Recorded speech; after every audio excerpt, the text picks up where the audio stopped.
Welcome to Chillin' 101. We hope this video helps. Hello everyone. In this video, I will show how to reset your Kia Sportage oil change indicator. This is a simple process you can do yourself after an oil change. To begin, hop into your driver's seat and turn the ignition to the on position, but do not start the engine. Next, find the menu button on your steering wheel, usually on the right side. Make sure your instrument cluster display is clearly visible, as we will be navigating through its options.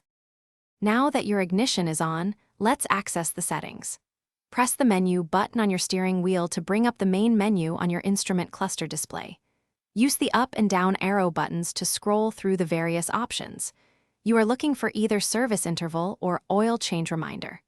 Once you locate it, press the OK button, typically in the center of the arrow controls, to select it and move to the next screen. You're almost there. Once you are on the service interval screen, press and hold the OK button on your steering wheel for about 3 to 5 seconds. This action will bring up a confirmation prompt on your display, asking if you want to reset the service interval. Use the arrow buttons to highlight yes, and then press the OK button one more time to confirm. Your oil change reminder should now be cleared, and the light will turn off. Congratulations, you have successfully reset your Kia Sportage oil change indicator. Take a moment to verify that the reminder light is no longer illuminated on your dashboard. For best practice, you can also set a new service interval reminder, perhaps for 5,000 miles or 6 months, depending on your driving habits.